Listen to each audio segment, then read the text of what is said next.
നിയമസഭാ തെരഞ്ഞെടുപ്പിൽ സംസ്ഥാന സർക്കാരിനും ബിജെപിക്കുമെതിരായ പോരാട്ടമാണ് നടക്കുന്നതെന്ന് ഷാഫി പറമ്പിൽ. ബിജെപി CPM ബന്ധത്തെ UDFും ജനങ്ങളും ചേർന്ന് പൊളിക്കും. ഷിബു തെക്കുംപുറത്തെ മികച്ച ഭൂരിപക്ഷത്തിൽ വിജയിപ്പിക്കണമെന്ന് ഷാഫി പറമ്പിൽ അഭ്യർത്ഥിച്ചു. കോതമംഗലത്ത് ഷിബു തെക്കുംപുറത്തെ മികച്ച ഭൂരിപക്ഷത്തിൽ വിജയിപ്പിക്കണമെന്ന് ഷാഫി പറമ്പിൽ പ്രവർത്തകരോട് അഭ്യർത്ഥിച്ചു. ഞാൻ എന്നേക്കാൾ കൂടുതൽ ഇദ്ദേഹത്തെ നിങ്ങൾക്ക് അറിയാം.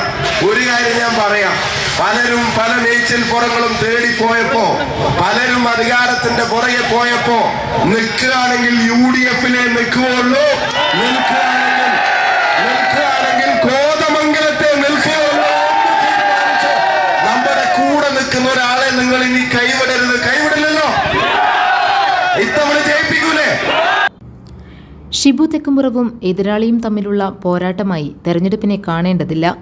BJPക്കും സംസ്ഥാന സർക്കാരിനും എതിരായ പോരാട്ടമാണ് UDF നടത്തുന്നത്. ജനദ്രോഹ സർക്കാരിനെ താഴെയിറക്കേണ്ടത് ആവശ്യമാണ്. UDF അധികാരത്തിലെത്തും. BJP CPM ബന്ധത്തെ ജനങ്ങളും UDFും ചേർന്ന് പരാജയപ്പെടുത്തുമെന്ന് ഷാഫി പറമ്പിൽ പറഞ്ഞു. ആരാണ് മുഴുവൻ വനിതകൾക്കും സൗജന്യമായ KSRTC യാത്ര കൊടുക്കാൻ പോകുന്നത്? ആരാണ് കോളേജിൽ പഠിക്കുന്ന പെൺകുട്ടികൾക്ക് 1000 രൂപ വെച്ച് കൊടുക്കാൻ പോകുന്നത്? ആരാണ് ഈ നാട്ടിലെ പെൻഷൻ 3000 വർദ്ധിപ്പിക്കാൻ പോകുന്നത്? ആരാണ് ഇവിടുത്തെ ചെറുപ്പക്കാർക്ക് സംരംഭങ്ങൾ തുടങ്ങാൻ 5 ലക്ഷത്തിന്റെ വായ്പ കൊടുക്കാൻ പോകുന്നത്? ആരാണ് ഉമ്മൻചാണ്ടി സാറുടെ പേരിൽ 25 ലക്ഷം രൂപയുടെ ഇൻഷുറൻസ് നടപ്പിലാക്കാൻ പോകുന്നത്? ആരാ വയറ്റിൽ കത്രിക വെച്ച് പറഞ്ഞത്? ആരാ ശബരിമലയിലെ സ്വർണം അടിച്ചു മാറ്റിയത്? ആരാ സ്വർണം ചെമ്പാക്കി മാറ്റിയത്? ആരാ ഗുണ്ടായിസത്തിന് നേതൃത്വം നൽകുന്നത്?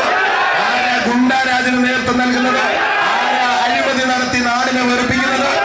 ആരാ സംശയം ചോദിക്കുന്നവരോട് വീട്ടിൽ പോയി ചോദിക്കുന്നു പറയുന്നത്? അത്തരം അഹങ്കാരത്തെ ഒന്നും ഇനി കോതമംഗലം വെച്ചു പൊറിപ്പിക്കരുത്. ഇത് തിരിച്ചു പിടിക്കണം. തിരിച്ചു പിടിച്ചിട്ട് മെയ് 4 ശേഷം സത്യപ്രതിജ്ഞ നടക്കുമ്പോ സ്പീക്കറുടെ ചെയറിൽ നിന്ന് വിളിക്കണം. എന്താ വിളിക്കണ്ടേ?